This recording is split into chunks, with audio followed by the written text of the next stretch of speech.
Yo, crypto nation and mining family. Crypto nation and mining family. What's going on? Of course, like always, it's not financial advice. Yo, crypto nation and mining family. What's going on? So, as you guys should already know, that you've seen me set up my FPGAs. You've seen me water block them, but you haven't seen me get them up and running and mining. So this one is going to be all about that. So we're going to be testing out, seeing how to basically set this up. So without any further ado, let's dig in. So this is Allmine. We've asked them if it's okay if we show some of this onto YouTube, and they were very happy that we were to do some kind of tutorial on this. So Allmine is partnered up with Squirrel, so they'll be doing some interesting stuff. Allmine will be making the controller basically for controlling software for the squirrels. Not that you have to use them. It's just going to be a easy way for people to onboard with the FPGAs, which that's actually really nice about it, is that they're making it quite easy for people to onboard. It does all of the configuration through PCIe, so you basically it'll do it through the motherboard instead of going over USB or a JTAG. So you don't have to get any JTAGs or anything extra like that. You just need to make an account here, which that's free. So sweet, right? And if you got a CVP13 or a BCU1525, you can both utilize this. So definitely come into the instructions. It is a Linux. The program's made to run on Linux, not Windows, so you'll need to have a hard drive with Linux 18.4 already uploaded on there. You can go with the basic version of it. This way you're not adding, downloading every aspect for Linux on there that you don't need. If there's anything that you're missing on there, you can always download as needed. So assuming that you know how to download Linux onto your hard drive, it's free open source software. I like free. Get some water here. Heartburn, just ate lunch.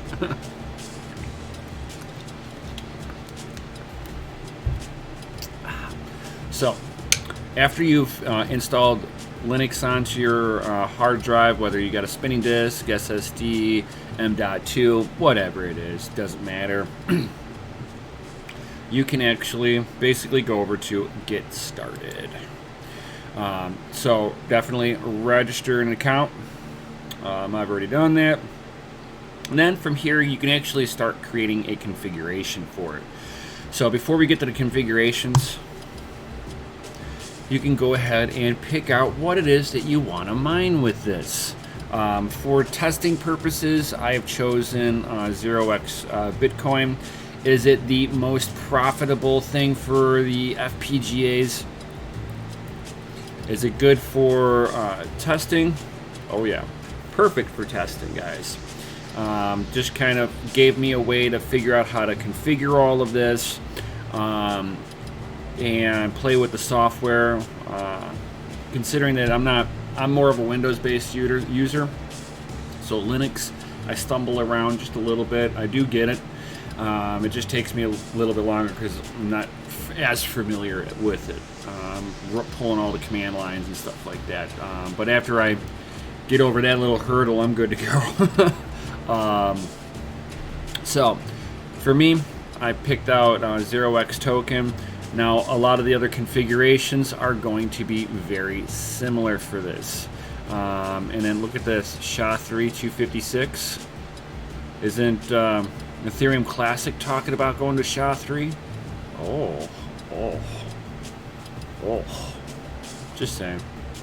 Or maybe I'm not. So the next thing, like I was saying, after you've figured out what you're wanting to mine, you go into configurations and you can see my test 1. If you wanted to take this configuration key, you can mine to me too. You won't be able to tell what the address is from here. You won't be able to see none of that. You'll just be mining to me. So don't use my configuration key unless you want to donate your hash power to me. Just saying. So with that being said, let's go ahead and do a configuration, guys. So I'm going to name this one YouTube Test 1. So we're gonna pick 0x token, guys.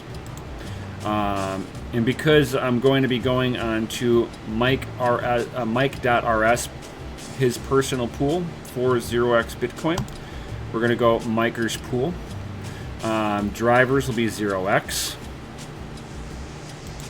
So we're going to go ahead and Mike.rs. You don't need to put HTTPS on there. It will not recognize that, guys. I already tried that. It was like failing to connect in, give me weird errors until I removed that. You don't need the stratum or anything like that.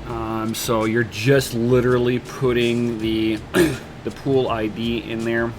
And then you're also going to need to know port number. And that'll be 8080. So as you can see here, Mike.rs, port number 8080. So now I can come down here, 8080, that's the port number. So we got the hotel room we're going to, Mike.rs. I'm just going to break it down nice and simple. And then we got the hotel number for which door we need to knock on. Boom, booyah. That's pretty much how it works out. From here, the username. Now, depending on the pool that you're mining to, you're either going to be using your wallet address, or if it's a pool that you had to actually make an account on, it'll either use your account username in here, rig name, or you can just sit for Mike.rs. It's just your wallet address. Paste. And they don't have in the pool, you don't get to see how much, what rigs are doing what in there. It's just a collective, so you're just mined to the wallet. No worker name needed for 0x. So just kind of keep that in mind. Sometimes you can name them, sometimes you can't. This is one of them that it does not require that. For device manager, so you can pretty much put down anything you want. So do 0x on here. We're gonna pick. See, it's allows the BCU1525, the CVP13, or the VCU1525, which the VCU1525 is the Xilinx variant of the Squirrel's BCU1525. These are basically the same cards. But I've got the BCU variant, so I'm going to go ahead, I'm going to select that. And we're going to select which bit stream we are going to be utilizing. So we are doing 0x token version 2, guys. And then as you see, it now sets everything up that we are going to need. Maximum voltage on this bad boy, startup voltage on it, maximum multipliers. Now it will not let me go above this, guys, so there's no real overclocking it. I can undervolt it, but I can't overclock it. So just saying. And then you can go through here and save. Now I thought originally that I had to have a device manager per BCU. But I'm thinking that it's device manager you will add if you've got, let's say, the CVP13 and a BCU1525. So you'll need a device manager for each device type, not per device. All right, guys. So if you're only running BCU1525s, you only need to run one device manager. If you run one for each one of these, whenever you go to pull up the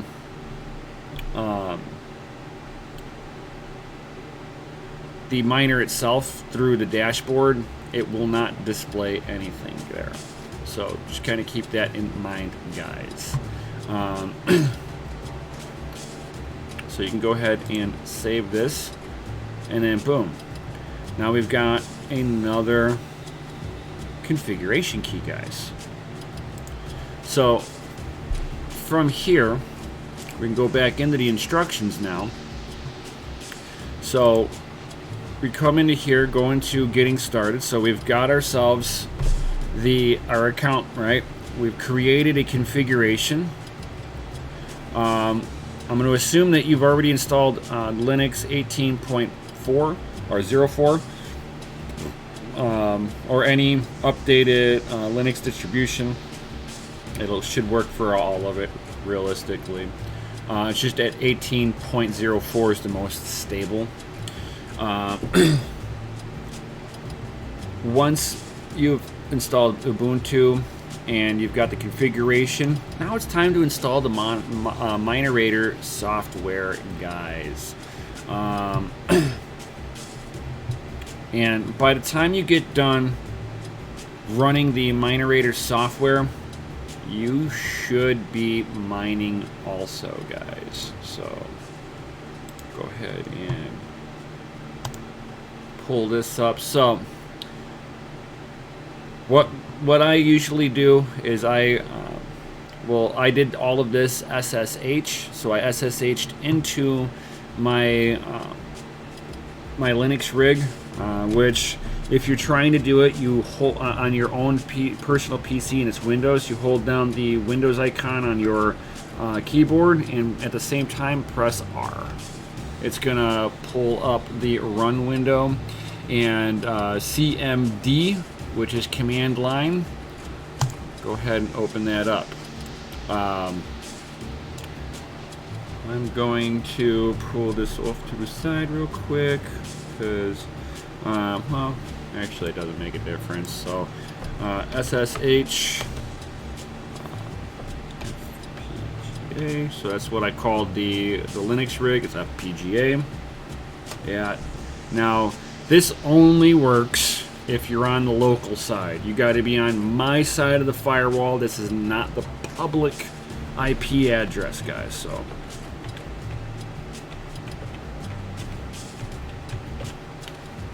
and it's going to ask for a password. And as soon as you do that, you're now in. If it's your first time getting into it, it's going to ask you like for security, and type the full word yes and press enter, and it should enter you in. If you don't, it won't let you in. I'm just saying. So the first thing that they ask for is, hey, let's make things nice and easy. Sudo -i, which means that anything that you put in here is going to be admin level permissions. So sudo -i.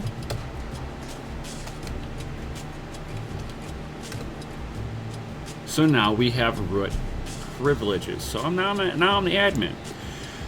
Now, super simple, guys. Super simple.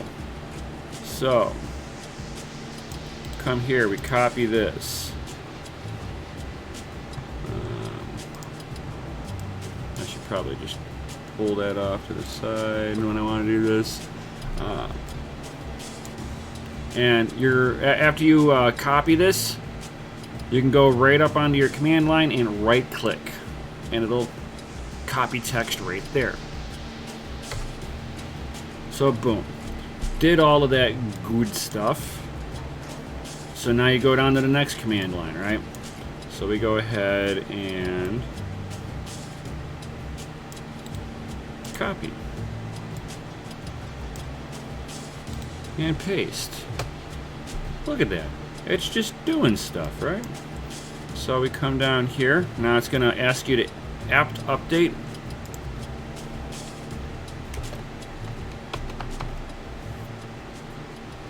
Apt update. Does stuff. Boom.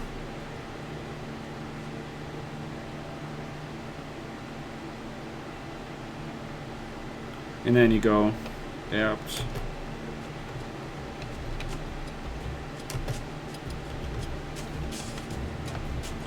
update minerator.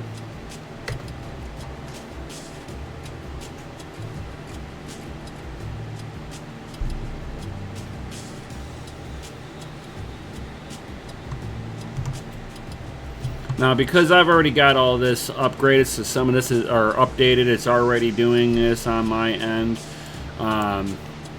It's not gonna pull everything up the same way. So I've actually got to come into here to show the rest of this aspect.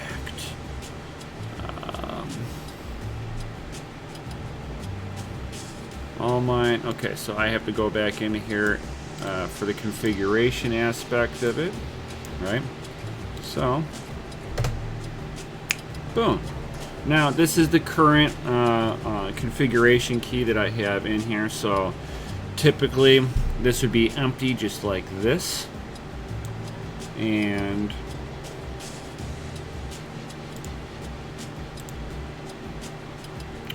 we'll go ahead and grab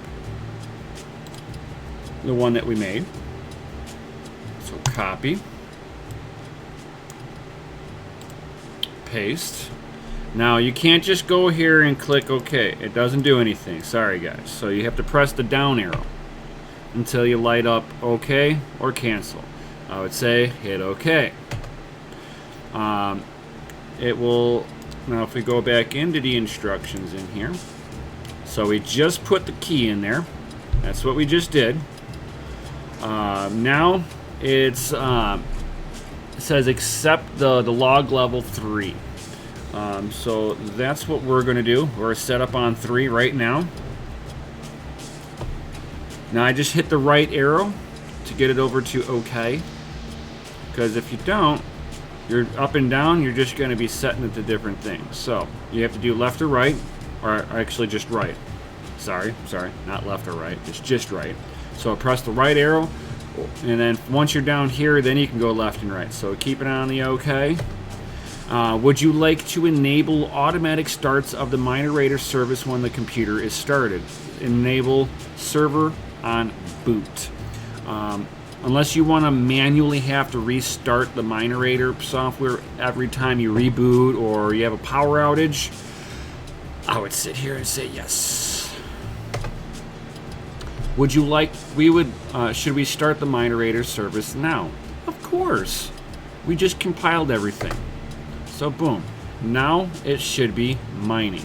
The first thing that we're going to do, just to kind of make sure, is go under getting started. Right at the bottom here, it gives you kind of control over the mining guide here. So you can sit there and go into your web browser, which I'm not going to, because why? You see this DNA here? I'm not showing people my DNA. That's basically, you'd be able to, a hacker could possibly, not saying that they can, but they can possibly take control of your FPGA. So I'm not going to show mine in any way, shape, or form. I know I did in my last video, and I had to actually go through and edit it so that I don't show it anymore. It's now just blurred out, which is fine. I just don't feel like doing the editing aspect on there. So you'll have to go into your router and get your the IP address for the local side. And then you can just type it into your browser, and you can sit there and look at everything this way, guys. But as a good way to be able to take a look at everything, so if you want to know, like, the status, is it erroring out? So you can sit there and copy this text down here, which is the status for the minerator. Copy this, bring this back over here. Put that in. And, oh, we have an error on here. Some of this is more due to, I bet, that the wallet address is bad. I'll guarantee it. Guarantee.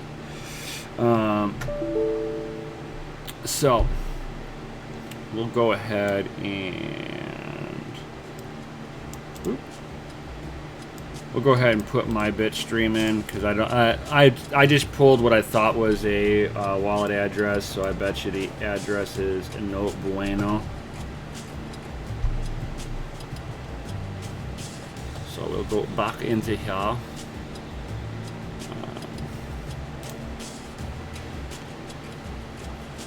We'll go into my configurations. We'll go ahead and delete this one out. I think it's just the wallet address is no good.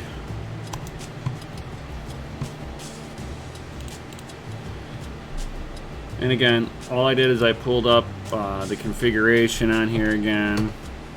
Go through this. Okay, okay, okay.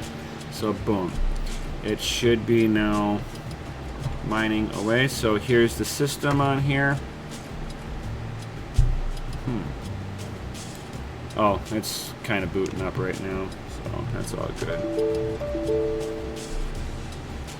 All good.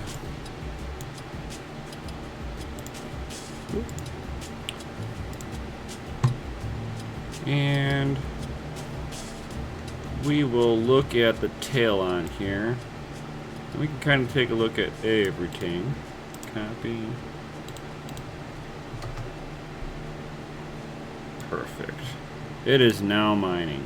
And you'll see here the INF. If this comes out to a warn, that means it's erroring out somehow. No bueno. So this here is a good sign. Control C gets you out of this, stops this aspect of it. This should show. Huh. I wonder why it's still showing errors on that, even though it's mining just fine. It might be a little glitch in the system, or it takes a minute for it to go out properly, because it shows that the moderator service has started. It's loaded properly here.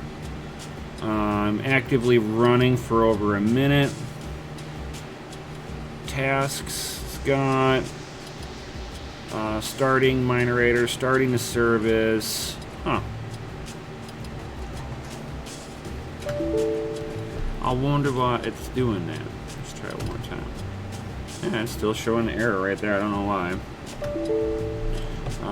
But we can look at the tail, and this is what it's doing on the miner side itself. So I mean, you can see got job, got job, got job, even though it's doing some weird error on there. I do not know why, but it's ramping up right now.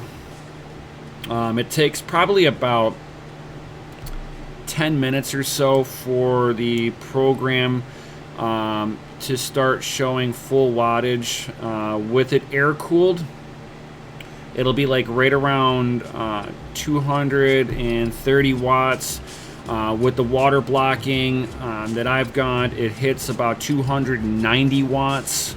The FPGA temperatures for mine are ranging between 61 and 58 C. Which that seems to be pretty decent. The phase temperatures for me are like right around 98 C for both phase temperatures. These temperatures seem to stay really nice and cool in the low 50s and all that good stuff. Hash rate on there, the valid on these with 0x Bitcoin will range anywhere from 9 gigahash on startup, and will cap out at about 18 gigahash, but typically sits right around 14 gigahash, guys. So I'm not getting the full 15 gigahash that's stated at all times. It kind of fluctuates through. On average, between the two cards, I get about 26 mega hash on average with that on poolside. So I hope this helps you guys in any way with the setup on there. It is actually very easy to set this one up. So I mean, like setting up nice hash, if you're just getting into GPU mining for the first time, nice hash was the easiest way to onboard people that was new to mining, because all you had to do is just download a program, know how to overclock a little bit, maybe pull some power off of it, and, you know, change the fan curve, the easy basic stuff, and you were able to off to the races, happy mining, right? So it looks like Allmine is relatively the same thing as nice hash is the GPUs. For somebody like myself who I do not use Linux very often, the instructions for setting this up were very comprehensive, easy to understand, even for a novice like myself on Linux. Like I said, I'm a Windows user. I know some computer guys out there are gonna be like, but I've never needed to run on Linux. Being a gamer, games are harder for me to run on Linux because you got to basically build a library. Not all games are compatible with Linux, yada yada yada yada. So running Windows as a gamer was just the best idea for me. And not being a coder made it even rougher if I wanted to try to use Linux for my day-to-day usage. Now that I do have a Linux rig set up, I am learning it a little bit better. Same thing with running my Pi, which that sucker is still mining. Some of that Monero at 112 hash a second, guys. Yo. So, and that's pretty much the gist of the video for today. So if you guys got any questions or anything like that, certainly hit me up in Discord or in Patreon. Links are down below, guys. While you're down there, smash that Lizzy like button, subscribe, hit the bell notification, share this video with one other person, please. Helps me grow my channel and gets all this awesome knowledge out to all of you awesome people out there. With that, guys, definitely see you on the next one. Ask questions. Be active. I love to teach people, and heck, maybe one of your questions will lead me to learn something that I never knew how to do too. So, learning is always a two-way street. The teacher can be taught by the pupil. With that, I'll see you on the next one. Peace!